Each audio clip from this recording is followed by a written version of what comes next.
Yo, AJ here. Um, Today, the topic of this video is going to be a little bit more on the interesting side, I guess, but more like oriented towards economics. Um, Today I wanted to talk about basically time preferences and how democratic systems worsen time preference, and that in turn leads to societal degeneration and eventual collapse. So the first thing that we have to understand is actual time preference itself. What is time preference? To put it in very simple terms, time preference is simply how much you value what comes now over what comes later. Right? Because I'm sure we've all heard the saying of if you give a man a fish, you feed him for a day, but if you teach him how to fish, you feed him for life. Right? Well, it's basically the same thing. One of these, giving him the fish directly, is a very high time preference thing, because you're only thinking about satisfying the immediate needs that the person has, which is he's hungry, so I'm going to give him food, like right now, and that will satisfy his current needs. Right? But if you teach the person how to fish, then basically what you're doing is you keeping in mind the future. You're thinking, okay, this person is still going to be hungry in the future, right? Because hunger is something we always feel. We're kind of always hungry, in the sense that we constantly need to eat in order to survive. If we do not have food, well, we're just dead, you know? So basically, you keep this in mind to say, well, what would be the best way? Like, the amount of resources that it would end up taking me to do the first thing, right, which is giving him the fish, long term will cost me a lot more than if I just teach him how to fish. In terms of cost over time, it's different, right? And this is something that really has to do well with incentives as well, and we'll explore how this is related in just a moment. So now comes time preference. Like, now that we've established what time preference is, how does this relate to the state and to government? Well, it is actually fairly simple. The state, through taxation, basically reduces time preference. How does it reduce time preference? Because there's always an added cost to what you do. Like, say a thief comes to your house, breaks into it, and robs you, right?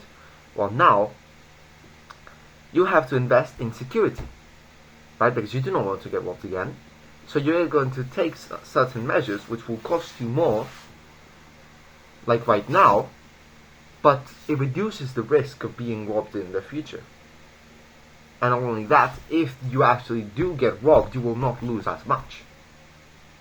Whereas to taxation, it's as if you couldn't take those measures against the thief, and the thief would come again and again and again every 3 months. Right? And he can just take whatever the fuck he wants. Right? So, you basically disincentivize any sort of production that is taxed, at least, because you know that the thief is going to come and not going to make, and whatever you do is not going to be as rewarding as it normally would, right? Because if you're going to get, like in most countries, especially in Europe, I believe the average is for at least 40 to 50% of what you make goes to the state. In my family's personal case, my family owns business. Like, we own a small business. In my family's personal case, we've had up to 57% of our income taken away in taxes. Because at least in my country, which is Spain, like, the taxation system is absolutely fucking horrible. Right? Like, to a lot of people, the thing that you have to pay, there's this thing called la cuota de autónomos. That is a fee that you have to be a business owner, like to be an independent worker, so to speak. That fee that you have to pay in many different, for a lot of different people, that fee is more than what they make in the month that they're working. So just in the fee alone, you're already losing money. So what incentive would you have to start a business and be a productive worker when you have this taxation system? Right? But anyway, I'm just rambling. Once you need to also look at the different forms of government, right? And you have to make the very important distinction between private ownership of government and public ownership of government, which is basically like monarchy and democracy. Because in a monarchy, the person that is like the king owns the government, right? Everything that is like the state is property of the monarch, right? And because it is property of the monarch itself, there are a series of incentives that come along with it. For example, among these incentives is the fact that a monarch will not overexploit his lands at the cost of future income, right? Because his children are going to inherit his lands and his property, and therefore he has the incentive to not overexploit his territory, because just his existence alone is already a drain on the productivity of the land that he owns, right? Because he just doesn't do anything, so to speak, and reaps all the benefits through taxation, right? So he has an incentive to not overexploit them, because if he overexploits them, the productivity goes down, and and the land that he owned is not worth as much, right?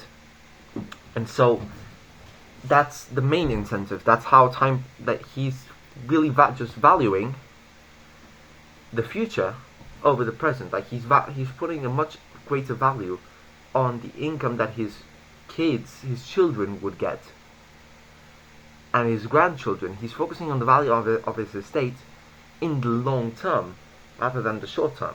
Because if he were in the short term, he would just give me everything, I'll take all of your land, I'll confiscate everything, but then the productivity of his estate will drop to zero, because there is nothing left that can produce anything, you know? But with democracy, this sort of incentive structure doesn't really exist, you know? Because the person that comes into power is not the owner of the state apparatus, but it is simply a temporary person that has been placed there, a temporary caretaker, so to speak, right? And this has a series of consequences. The first one being, related to what I was just talking about, is the fact that because the person is temporary, and they have no guarantee that they will still be in charge later down the line, what incentive would that person have to think beyond their terms? Like, for example, what incentive would Trump have to think beyond, like to plan economically and fiscally and whatnot past the 4 years that would be his term? There are none, because he has no guarantee that he will still be in charge for the next 4 terms. Like for the next 4 years. My bad. What this basically creates is an incentive to basically try to grab as much productivity as you can, try to snag as much of it as possible, because that's the only thing that you really control as the president. You only control current income. That's how you have to think about it, right? You only control your current income. You do not own the future goods that have not been brought to fruition yet. You know? That's basically it. And what this leads to is an increase in taxation and an increase in debt. How does the increase in debt come? Simply because the increase in debt comes from the fact that the person that takes the debt is not the person that has to pay it. The person that has to pay it in the end is the person, is just us. It's the citizens have to pay that debt. The president that took out the loan is not going to pay it back. If anything, it is the future presidents 6 times later that are going to have to pay it. And in a lot of cases, not even they will pay them. It will be much later down the line. So you're just basically passing the ball down the line to the next person because you have no incentive to actually take care of your country and the things that you're doing. Right? And I just want to I think everything has been made clear, and I just want to make one short statement just before, I just cut the video. We have to keep in mind one thing. What I'm saying here is that between two evils, so to speak, of monarchy and democracy, I personally believe that right now, in the current state of affairs, a monarchy would be preferable and overall lead to a better state of living, greater standards and economic progress.